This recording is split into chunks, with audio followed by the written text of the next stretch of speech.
बिस्मिल्लाहिर्रहमानिर्रहीम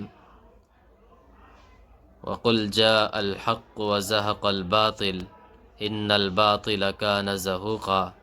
इस आयत का सादा सा मतलब ये है कि जब इस्लाम आ जाता है तो बातिल ख़त्म हो जाता है, और बातिल है ही ख़त्म होने वाली चीज़। पैगम्बर अलैहिस्सलातु वस्सलाम की एक हदीस है, अल इस्लामु यालू वला युअला। इस्लाम गालिब रहेगा, इस्लाम मग़लूब नहीं हो सकता। यानी कि जो शख्स इस्लाम को फॉलो करेगा वो गालिब रहेगा, जो शख्स इस्लाम से टकराएगा वो मग़लूब ही रहेगा।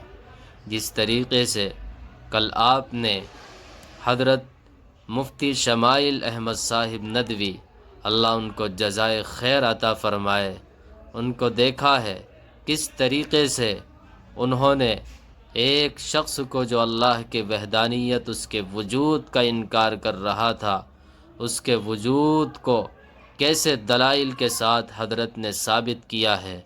फ़बुहितल्लज़ी कफ़र, वो हक्का बक्का रह गया। देखिए इस वीडियो के अंदर।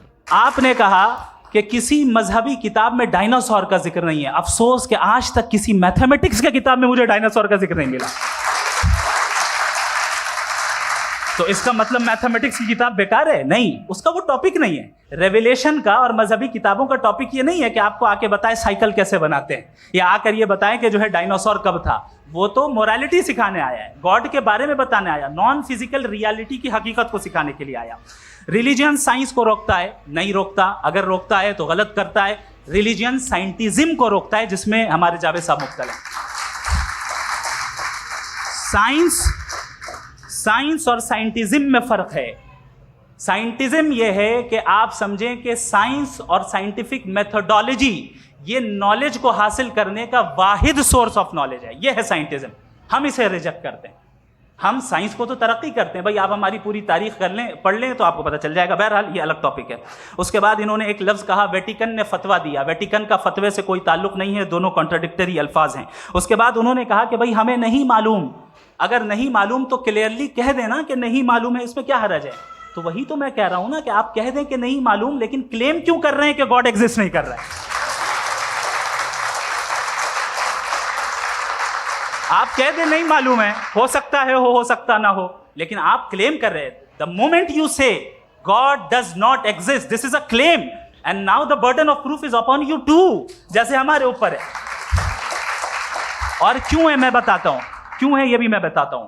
फिलोसॉफिकली जो क्लेम होता है ना, सिर्फ ये नहीं होता कि इंसान कहे पॉजिटिव क्लेम करे और नेगेटिव क्लेम करे तो बर्डन ऑफ प्रूफ नहीं है।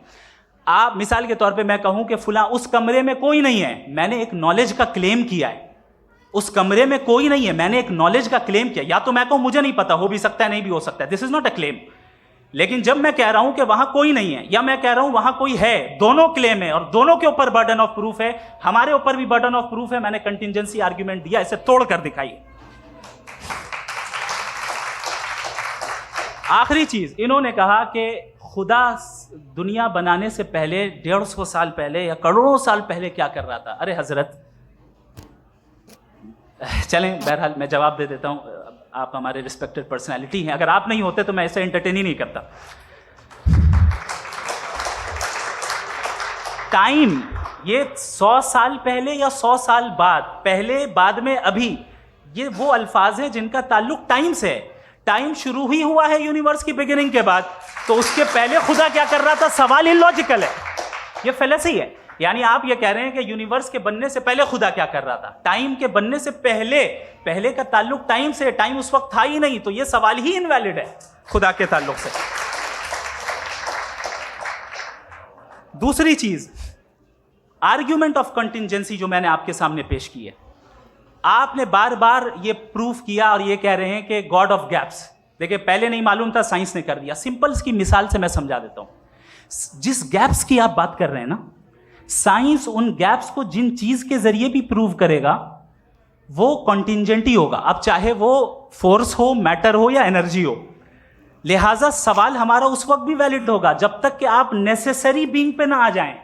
और इन्फिनिट रिग्रेस पॉसिबल नहीं है of causes in practical world, तो जाहिर है कहीं रुकना पड़ेगा, जहां रुकेंगे वही खुदा है।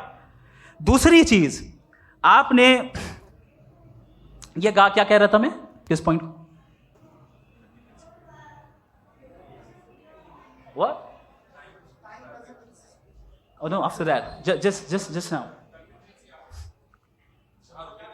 हाँ, जहां रुकेंगे वही खुदा है। बहरहाल, तो टाइम का जिक्र हो गया, गॉड ऑफ गैप, सॉरी या इसकी एक मिसाल आप ले लें।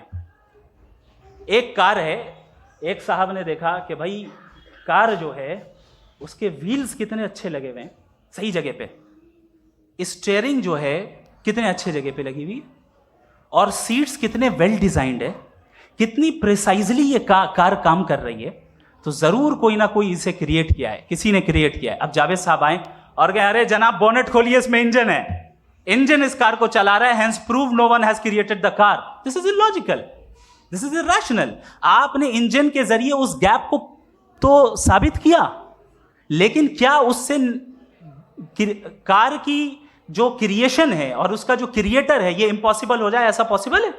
उसका सवाल खत्म हो जाए, ऐसा पॉसिबल है? नहीं।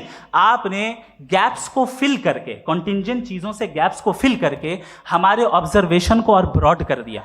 अब हमें और पता चल गया कि ये जो कार है इसका सिस्टम कितना ज्यादा कॉम्प्लेक्स है। पहले कम समझते थे, अब कॉम्प्लेक्सिटी और ज्यादा वाजे हो गई। अब हमें समझ में आ रहा है कि हमारी सर्टेनिटी और बढ़ गई कि जरूर इस कार को किसी ना किसी ने बनाया। यही मामला यूनिवर्स का है। साइंस हमेशा फिजिकल वर्ल्ड की चीजों को ही फिल करती जाएगी और फिजिकल चीजों से ही करती जाएगी, चूंकि एम्पेरिकल एविडेंस का ताल्लुक फिजिकल वर्ल्ड से है। आप साइंस के जरिए मेटाफिजिकल रियलिटी को कभी साबित नहीं कर सकते। ये रॉन्ग टूल का इस्तेमाल करना है। ये वही काम है कि आप मेटल डिटेक्टर से प्लास्टिक डिटेक्टर करने चलें, जो कि जाहिर है सही नहीं है। Thank you.